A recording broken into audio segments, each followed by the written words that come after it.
Please please मेरा channel subscribe कीजिए। अक्षय नवमी की कथा। एक समय शौनक जी से नारद जी कहने लगे कि समस्त पापों को नाश करने वाले अक्षय नवमी के महात्म्य को कहता हूँ, आप सुनिए, जिसका महात्म्य स्वर्ग लोक में भी गुप्त है। इसलिए हे तपोधन, तुम्हारे लिए मैं समग्र कार्तिक शुक्ल पक्ष के अक्षय नवमी की कथा को कहता हूँ। व्यास आदि श्रेष्ठ मुनि ने इस नवमी का नाम अक्षया कहा है। उसकी जो विधि है वह विष्णु को भी प्रिय है। मैं उसे कहता हूँ, सुनिए। प्रातःकाल उठकर अपने हित की चिंता करें और नित्य कर्म को समाप्त करके अपनी इष्ट देवता का पूजन करें। फिर पंच उपचार से विष्णु की पूजा करके विष्णु के लिए उत्तम पकवान बनाकर नैवेद्य लगावे, वो लग्न के सहित हो। जीरा, सौंठ, काली मिर्ची, अनार, नारियल, इनके सिवाय सुवर्ण से युक्त कुष्मांड श्री कृष्ण प्रीत्यर्थ संकल्प करके ब्राह्मण को देवे। फिर अनेक प्रकार की दक्षिणा आदि से ब्राह्मणों को संतुष्ट करके बार बार नमस्कार करें। सूर्य ग्रहण के कुरुक्षेत्र तीर्थ में जाकर तुलादान करने से जो फल मिलता है वह अक्षय नवमी को कुष्मांडा कुहड़ा दान करने से मिलता है। हे मुनिवर, मनुष्य चाहे कितने महापात से अथवा उत्पातक से युक्त हो, परंतु कुष्मांड दान से वह सब पापों से मुक्त होकर यमलोक को नहीं देखता है। कुष्मांड देने वाला अनेक प्रकार के भोगों को भोगता है और अपनी इच्छा से सब लोकों में घूमता है। शौनक जी ने नारद जी से पूछा, हे भगवान, इस पृथ्वी लोक में किसने कुष्मांड दान दिया है? वह सुनने की मेरी इच्छा है, कृपा करके कहिए। नारद जी कहने लगे कि हे मुनीश्वर, यामुन पर्वत के नीचे अंतर्वेदी में एक बड़ा ग्राम है।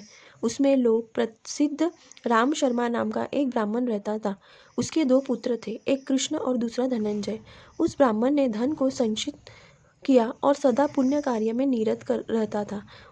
इसके उपरांत जब राम शर्मा वृद्धावस्था को पहुंचा, तब राम शर्मा लड़कों को घर का कारभार सौंपकर अपने तपस्या करने के लिए वन में चला गया। तपस्या से शरीर को क्षीण करके भगवान वासुदेव का ध्यान करता हुआ इस ऐहिक शरीर को त्याग कर विष्णु लोक को गया, जहाँ जाने से संसार के दुख आदि नष्ट हो जाते हैं।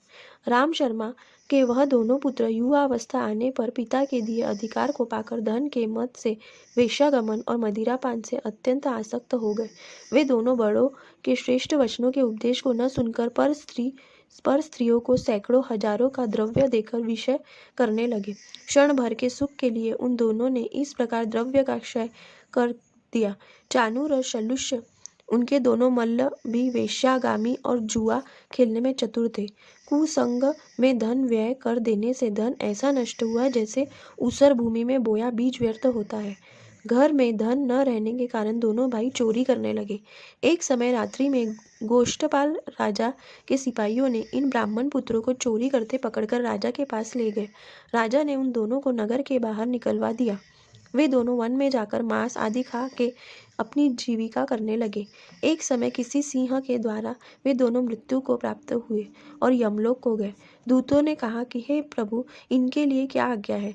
उनकी बातें सुनकर यमराज ने चित्रगुप्त की शुभाशुभ लिखने वाली बही को देखकर क्रोध से लाल लाल आंखें करके बोले कि इनको कहाँ भेजना चाहिए। चित्रगुप्त शूल पट्टी धारण करने वाले किंकरों से बोले कि एक को अनंत भोग भोगने वाले स्वर्ग स्थान को ले जाओ और दूसरे को अनंत यातना को भुगाने वाले नरक को ले जाओ। चित्रगुप्त के वचन को सुनकर दूत ने प्रसन्नतापूर्वक धनंजय को लेकर स्वर्ग मार्ग को चले और दूसरे कृष्ण वर्मा को नरक की ओर ले चले। अपने की हुए कर्म का फल भोगो, यह कहकर उसको नरक में डाल दिया।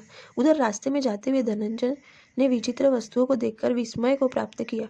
मार्ग में चलते हुए धनंजय को उर्वशी आदि अप्सराओं ने फूलों की मालाएं पहनाई। स्वर्ग मार्ग से जाते हुए धनंजय ने इस प्रकार की विचित्रता को देख करुणा युक्त वचन से यमदूतों से पूछा, एक माता के गर्भ से और एक ही पिता के वीर्य से हम दोनों की उत्पत्ति हुई है और पाप कर्म भी हम दोनों ने बराबर किया है। पाप के सिवाय कभी पुण्य कर्म का नाम भी नहीं लिया और एक दिन एक समय हम दोनों का मरण हुआ। तो है प्रियवन, वह हमारे बड़े भाई नरक को क्यों गए और मैं क्यों स्वर्ग में? इसमें मुझे संशय है। धनंजय के वचन को सुनकर यमदूत बोले, हे धनंजय, बहन, माता, भाई, चाचा, यह सब जन्म कर्म के फल को अलग ही भोगते हैं। जैसे कुवार के महीने में अनेक पुत्रों से कुतियों का समागम होता है, वैसे ही पुत्र, भाई, पिता, माता आदि का संगम होता है। इसलिए इस स्वर्ग मार्ग पर चलते हुए तुमको इसकी चिंता नहीं करनी चाहिए, क्योंकि आप पुण्यवान हैं, पुण्यवानों के लोक को जाते हैं, इसलिए आपको नमस्कार है। धनंजय बोले कि हे दूत, किस पुण्य के बल से तुम हमको स्वर्ग में ले जाते हो। हमारे समान पापी तो पृथ्वी तल में कोई नहीं रहा होगा। उसके वचन को सुनकर दूत बोले कि गुरु की कुशा संहिता आदि को लेके पाठक प्रसंग से तुम गुरु के साथ यमुना नदी पर गए।